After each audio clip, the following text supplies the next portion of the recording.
Hey, my name is Michael Griswold, and this video is entitled How to Get Your Ex to Call You Back When They're Ignoring You. Actually, I got an email from one of the people that subscribes to these videos, and she told me this long story about how her and her boyfriend broke up and she can't get him to call her back. And that's really the reason that I'm making this, because this is kind of a recurring question that I hear from people often is, how do I get them to call me back when every call is screened and every text is not returned? So I'm going to get into that, but before I do, if you're in this situation, I want you to know there's 100 million different people, it seems, online giving you advice on how to get back with your ex. Everything from how to get back with your ex in 72 hours, to how to use dirty psychological tricks to get back with them, to how to use magic to get back with them. And I just want to let you know, I happen to think that all of that is rubbish. And the reason is this. At the end of the day, there's two people who at one point really liked each other and were really enamored with each other. And now something has happened. And so if you're looking for tricks or magic or anything like that, there are resources out there for you. But the question is, what do you do when you run out of tricks? What do you do when the magic spells wear off? So that's the purpose of these videos. We actually are releasing a series of them that covers the whole host of breaking up relationship material. So let's get into it. So here's the situation. You and your boyfriend or you and your girlfriend have broken up. You want to talk to them because you think, man, if I could just talk to them and get them to understand where I'm coming from, then we could be back and stronger than ever. You're right. However, the way you go about it is absolutely critical. Because if you do it wrong, you will make more damage than is already been done. Let's take an example. Why do you guys think diamonds are so valuable? Well, it's because you can't just walk down to the local 7-Eleven and pick one up, right? You can't get one for 75 cents or $9.99 on eBay. The reason that diamonds are valuable is because they're scarce. Now you might be thinking, well, what are you talking about? That doesn't have anything to do with my situation. In fact, it does, and here's why.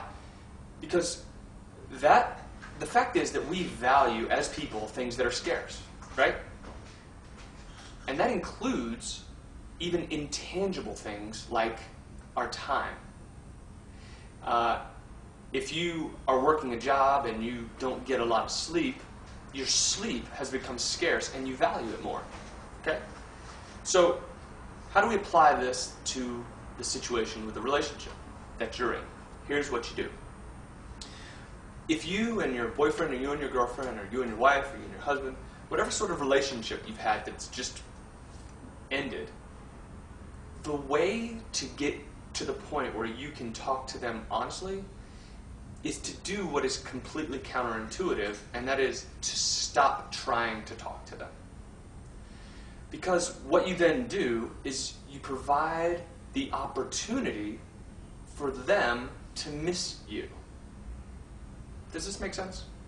Maybe you've been in a situation before where someone's really pressuring you to do something. Don't you find often that the more they pressure you, the less inclined you are to do it? You might do it out of a sense of obligation, but you don't feel really good about it, do you? It's not something that fills you with a lot of happy thoughts. Well, it's the same thing in your relationship with your ex. The more you push and push and push to try to demand that you be able to talk again, the more inclined they are going to be to pull back, pull back, pull back. I'm sure this makes sense to you because we've all been on both sides of this type of relationship. So you might be thinking now, okay, so your advice to me is I want to talk to my ex, so the way to do that is by not talking to them? Well, yes. Not forever, but for a short amount of time. Because what happens after a relationship breaks up is that both people are hurting, right? And by you not talking, to them, you create this desire, you give room for that desire to be fanned into flame again. Think about it like this. You are probably missing your ex more now that you are broken up than you did before you broke up. Why? Because their time has become scarce in your life.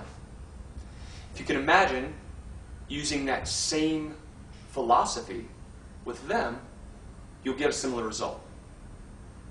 So, to recap, the way to get your ex to talk to you again in a way that isn't begging and pleading, and in a way that doesn't make them want to recoil, the way to do it is by backing up yourself. Because that whole push-pull thing is a real foundational element of attraction. By pulling back, you create a scarcity of your time.